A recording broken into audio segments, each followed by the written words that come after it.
Welcome, everybody, to the 8th episode of the Believe in Serverless podcast. I am Andres Moreno. With me is Khwaja Shams to catch you up on everything that happened in the community last week, from September 2nd to September 8th. Let's jump right in.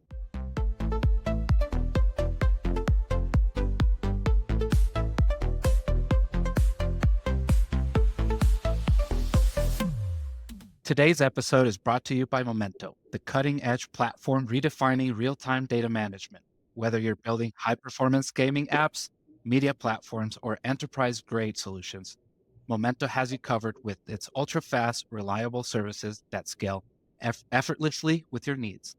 With products like Momento Cache for lightning-fast data retrieval, Momento Topics for dead-simple real-time event delivery, and Momento Storage for robust, cost-effective data management.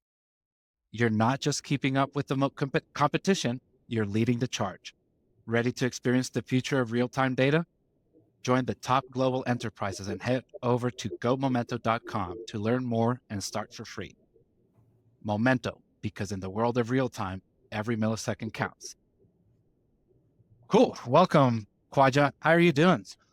I'm doing well. I was just listening to you read that over, and that was, it sounded like a fun product to use. Yeah, You did a really good job of reading that really fast. I was going to see if you can say it in Spanish just as fast, but maybe we'll do that next time.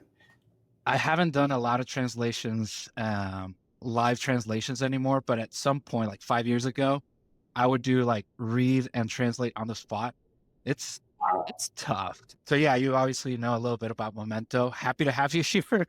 So we can go over the Believe in Serverless podcast, where we're obviously trying to recap all the things, highlights of last week on what happened on our Discord, on our sessions, and all that. But first, we like to kind of recognize all the new members that we had this week. We had 8 new members. So first of all, we have David Sol. He's an AWS community builder from Mexico City.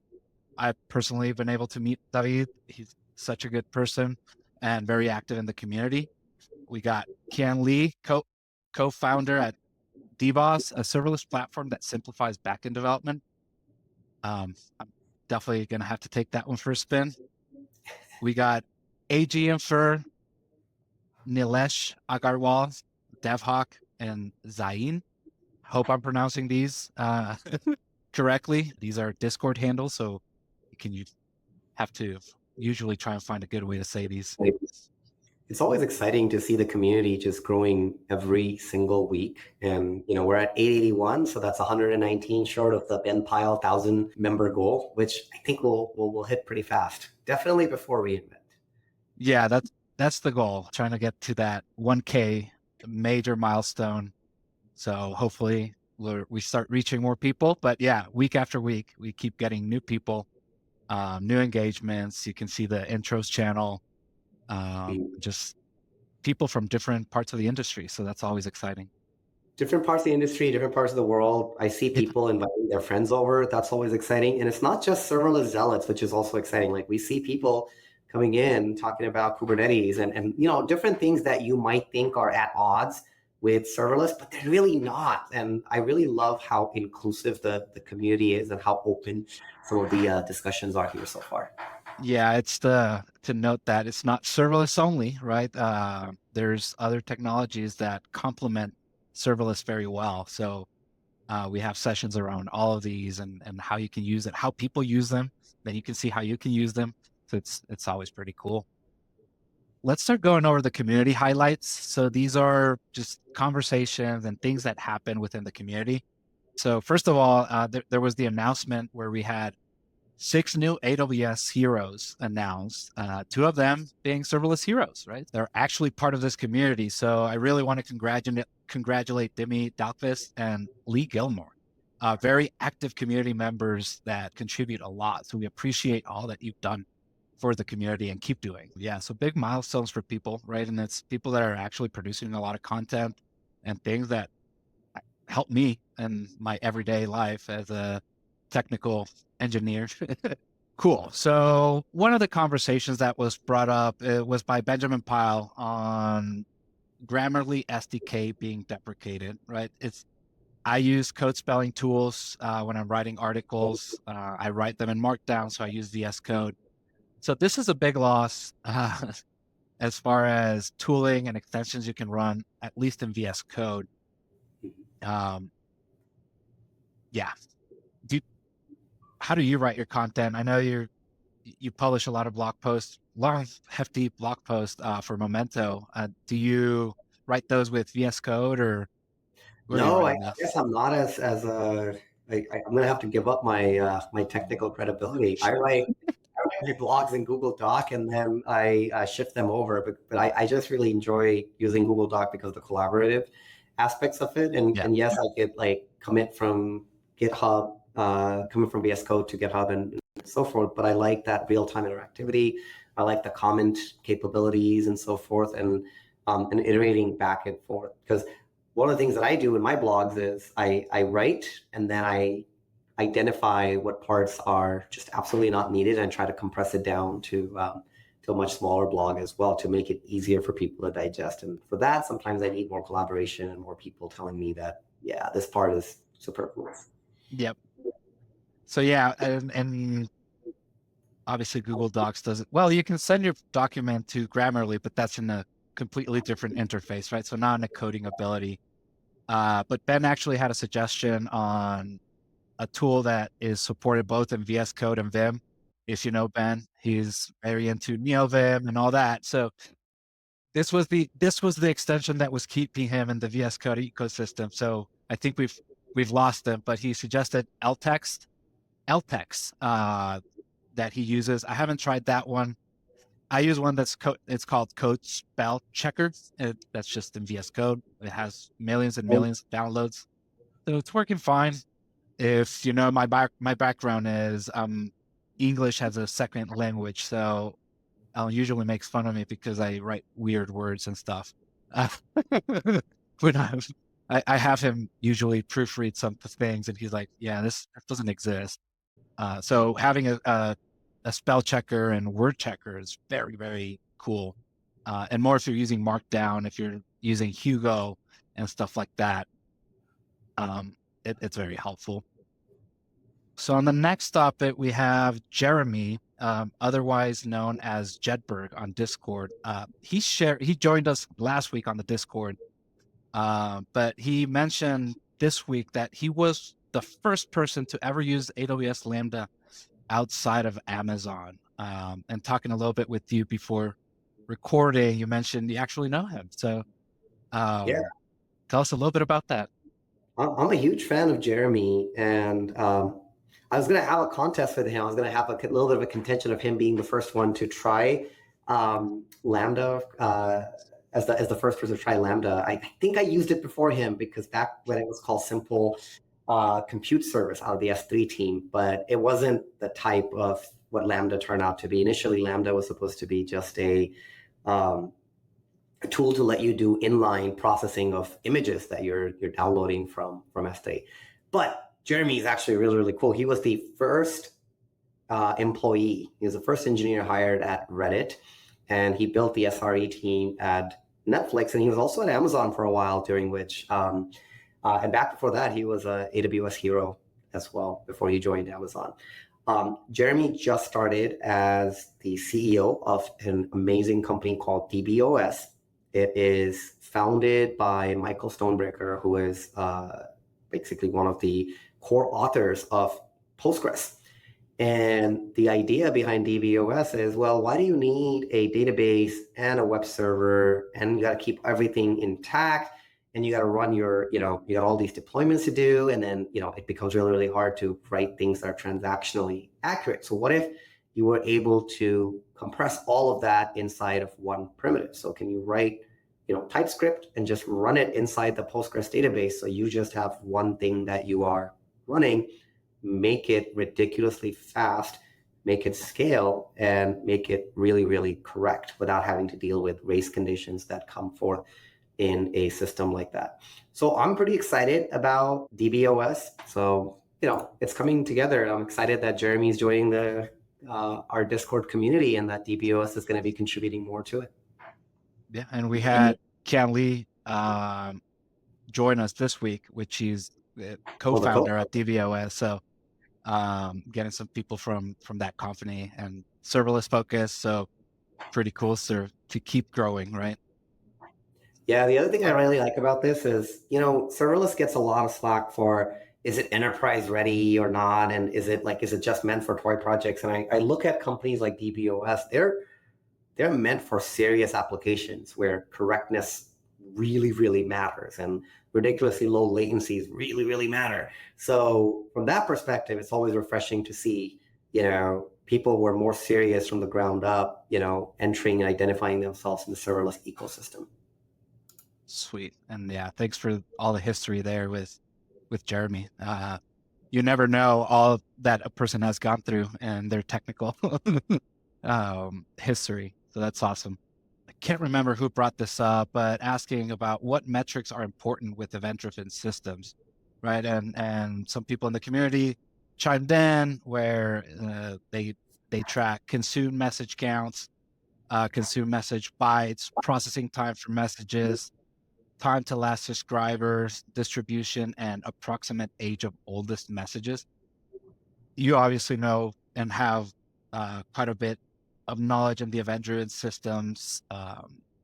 I personally, the one I've used the most is the approximate age of oldest messages with SQS.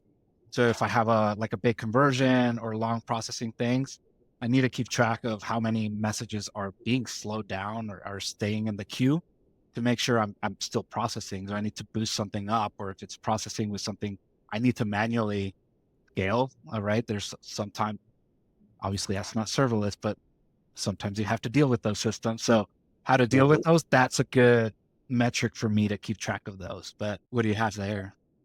It's really good to start thinking about the right metrics with these event-driven systems. You have to keep in mind that things you can get behind very quickly, and catching up if you have lost a lot of data is really, really hard. I would add like dead letter queue count as well, because if you Yeah. have a poison pill or if you have like issues that are happening, that could be because you're increasing traffic into your dead letter queue as well. So thinking defensively is really important in systems in general, and with event-driven systems, because the producer and consumers are decoupled completely. Things that give you a perspective of the health of the consumers and how many errors are happening is crucial. Yeah, and a big thing there, you mentioned dead letter queues, right? So wherever possible, if you've exhausted your retries and your back off and your jitter, uh, make sure you don't just lose that message, right? So do add dead letter queues into your processing, whether that's a step function, an SQS event, or an event in event bridge, right? Because if not, you're just losing it. Hopefully it just fixes itself, right? A transient error. But if not, then keeping track of that letter queue, you can attach an alarm to it and then really, really know exactly when something went wrong that wasn't recoverable. Another discussion that we had in the Discord could be, it's relatively new, right? So a few weeks ago, maybe a month ago, AWS deprecated a few services. What was it? Code commit,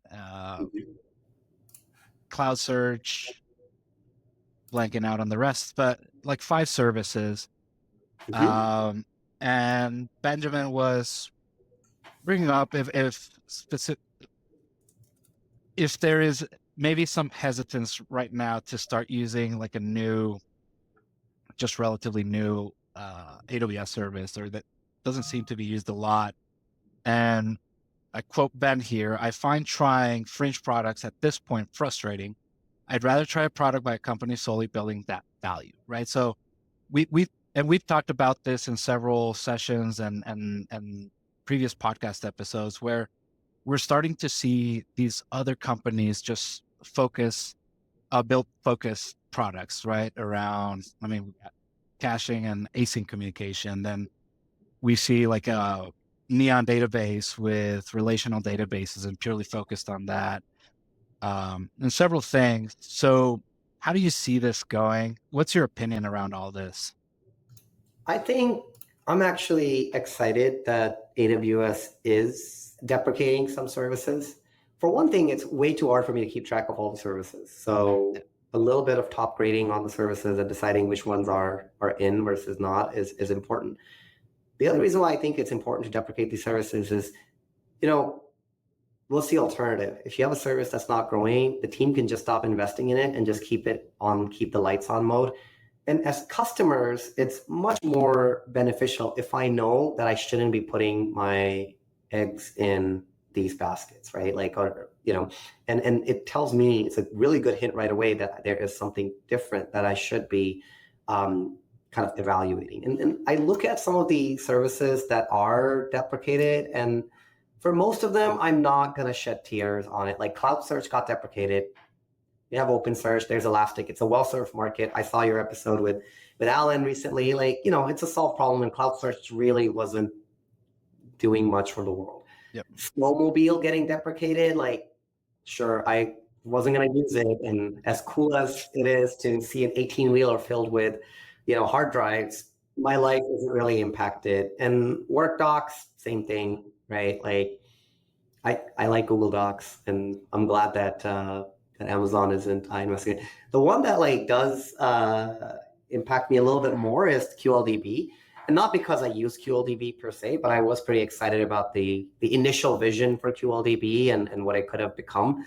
But it's more in the data space, and I can imagine more people have built stuff on top of it.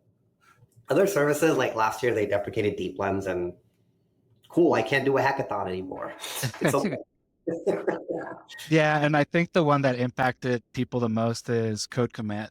I do think there's quite a few people using it, but again, we kind of saw it with Cognito actually charging for machine-to-machine authentication. We're seeing a shift where they're actually, or I hope they're pushing more investment into the products that people are actually using to make them better, more reliable than they already are. And just like you, I was unaffected by all of these deprecations, right? I don't use code commit. I use GitHub, right? And I use most of the CI/CD, the capabilities on GitHub. But you can see this part of the code commit switch is kind of pushing people more to the code catalyst product. And they're consolidating everything there. So I'm with you on it's fine to deprecate things so you can focus your investment on the products that first, as a business, that are generating you income, and second, that people are actually using. So if it's a small subset, providing a path forward, like you mentioned, like there's Elasticsearch serverless, OpenSearch serverless, OpenSearch service. So there's so many options for you to migrate from Cloud Search, but I'm with you on first, I'm unaffected. Two, it's something as a business you have to keep care of. I do share Ben's paranoia about what this means for new services, and I think that's a healthy paranoia to have regardless. And even beforehand, even before this happened, it's something you need to keep in mind, right? So it's something I don't want to say, and I think there's a conversation around this, but in vendor lock-in, yes and no, right? But it's at some point these things happen, and you have to be prepared to be able to move. If such a popular service, and probably not going to get deprecated, right? It's that's right, and I think it's the inverse of the vendor locking problem, as far as I'm concerned, in that it's a vendor forcing you to get off of old stack. So this is an evolution, and I think for most of these, they're just not onboarding new customers anymore. They're not like pulling the plug on you directly as well.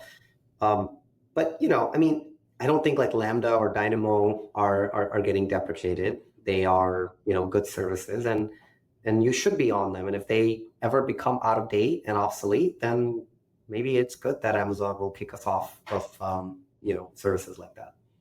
Yeah, and I would say use a critical eye, just like if you're choosing an NPM package, right? You're not going to choose one that has 3 weekly downloads and hasn't been contributed to in 3 years, right? So keep an eye on those things. Obviously, you can see from the community what people are using, and you can get a sense of how well adopted one of the services is. So that's all for community highlight. Our next segment is unanswered questions, but everything was answered this week. So good job, community. Good job, everybody, on getting community members' questions responded.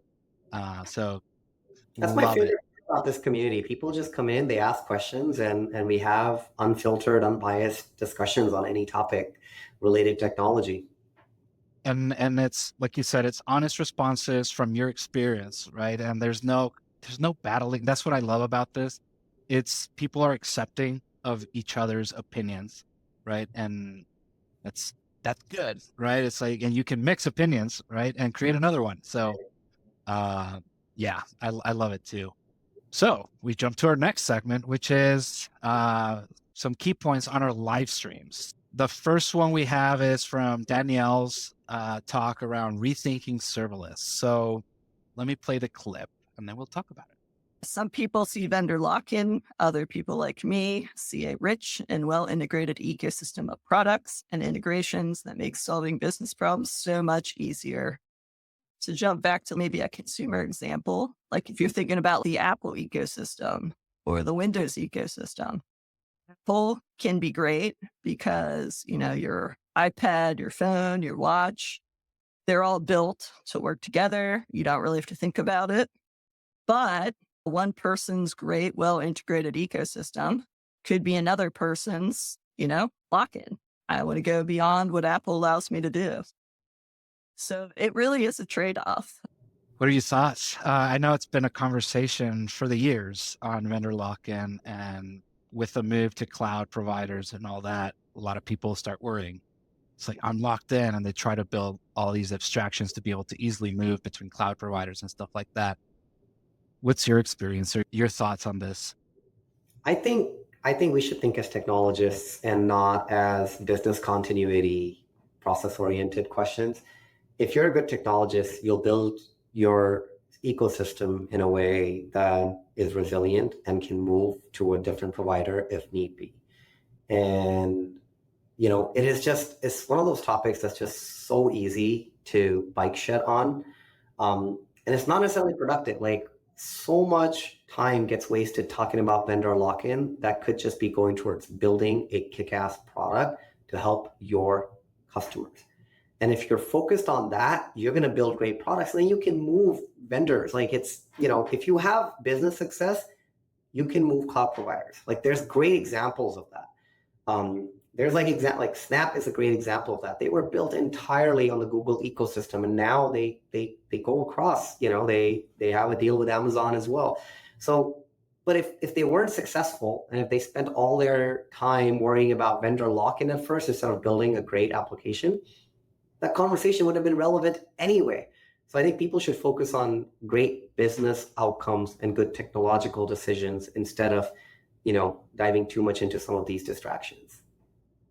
Yeah, and I agree. It's a big distraction. And then as you try at day one, optimize for the abstraction to be able to move, you lose a lot of, like Danielle mentioned, the integration you have with like Apple products, right? They're natively integrated.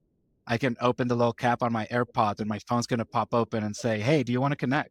Right? In the cloud provider world, you lose those kinds of integrations that you can get with monitoring or just the event-driven nature, like in AWS, right? And truly integrate multiple service and then efficient performance manner instead of having to add all these layers to be, okay, no, I can switch this one. And obviously there's a push also for like the ports and adapters patterns and the hexagonal. So do keep those things in mind. Like you mentioned, you'll be able to port it later if need be, but don't make it your sole focus initially, and provide a good product that people can use to see first the value of your product. Yeah, and just to plug in, like put a plug for Amazon, like I think Amazon is doing a great job of embracing partners. Like the Amazon Partner Network is a pretty strong one, and they're embracing even the little companies as well as the big companies to provide native integration. So one example, like if you look at the EventBridge console or the documentation, like you can directly connect EventBridge to Momento. That's a third-party provider, but it's supported, and you can connect it to Datadog, and you can connect it to Confluent. Those are all services where Amazon has competing services against them, but they're enabling the attach across that ecosystem. For sure. Yeah, so it's not like, hey, you just have to use me. So enabling those types of connections, you can actually extend your functionality with good partners. That's right. Congratulations on Congratulations. that one, though. That was what, a couple of weeks ago that it made it to the, what is it called? The library of event partners. That's right. Cool, cool. Okay, so on the next one, it's from Alan and my live stream last Friday around Amazon Q. If you followed along, we've had several streams using these AI platforms that generate applications, right? So we tried App Studio, then we tried Claude Artifacts, and now we're going to try, last week we tried Amazon Q. So let me play one of our clips here. Iterating, code completion, all that's magical, right? And that's where we're at. This is kind of the newer piece. I'm very interested to see how it evolves. Maybe everybody's looking at our live stream right now, gathering feedback, and we'll see all the changes applied next week. I hope so. This is the only one that we've used so far that is integrated with Yeah, the big plus for the that. editor. Yes, big plus for that. As far as everything else that it did, it's probably the worst one that we've used. Now that said, that's really, I'm scoping that to the agent part of it, the one that comes up with the dev plan and the one that actually executes said dev plan. Yeah, so it was an interesting one. Like I mentioned, we've tried several AI app builders. This one, as Alan mentioned, is actually integrated in your IDE, which is a huge win since you can iterate it and all that. But as far as what was generated and iterated upon, wasn't great. I don't know if you were able to watch that stream.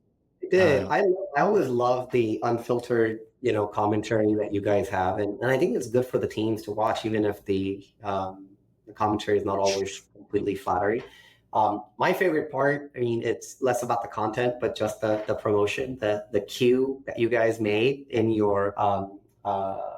the promotional graphic. That was a work of art. Like, you guys are always super creative, but like they actually made the cue. That was impressive.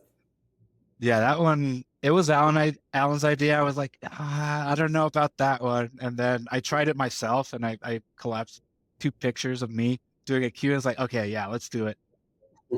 It was great. But yeah, well, it's around Amazon Q. Of course, it's multiple layers of what it does. It's the auto completion of code, the chat, and you can actually see us using multiple of these during the stream. But the agent itself, obviously it's new and we'll see how it starts to evolve. But we saw a similar experience with all 3 that we've tried. And that's what I was talking about. It's like, I can see the code completion, all that. It's kind of where we're getting a lot of value right now. But as far as generating full applications, still lacking. Like App Studio, you can really iterate very well because it ended up being low code, one editor at a time. Then you had Claude Artifacts. You kind of had to pull each file individually yourself and then put it in VS Code. This one generates the whole folder structure, but then what it generated wasn't great. So a lot there. It's a new world. It's a new service. I think there's going to be growing pains, and yeah, I'm excited that I hope they get to watch this and take a lot of the insights, because there's a lot of work left to do there. Yeah, I think it's in its infancy, and there's kind of everybody gathering. Where's the value of this? And we'll see. Hopefully in the coming months, we see a lot of improvements there. That's all we had. So as far as announcements, so this week we have Sheen Bristles today. So we're recording on Monday, but Tuesday we have Sheen Bristles talking about serverless is for everyone. I'm very excited about this one. Hopefully y'all can join us. And then on Friday, you have Alan and myself again, building APIs with Diagrid. So this is something Ro, AWS hero and community member showed us. It's like, hey, we should try this. So this was brought up in the community. So this Friday, we'll be trying this. On obviously I encourage everybody to join the community, join the conversation. If you join as a new member, please introduce yourself. Tell us what you're working on. We're always happy to see what different people are working on. And make sure to participate in the discussions, ask questions. If they don't get answered in the chat, we'll try to answer them here. So this is your time to get some feedback or answers to your questions. So thanks everybody for listening, for tuning in, and make sure to follow along. This podcast will be on Spotify, Apple, YouTube. Actually, something I hadn't seen from any podcast I follow is on Spotify, you get the video content as well. So you can watch us. If you're not running, well, if you're running, you could watch us. If you're in a treadmill, don't watch us if you're running on the street. That can be dangerous. So it was nice talking to you, Kwaja. Same. Hopefully we can do this again. And, invite your friends to the Discord.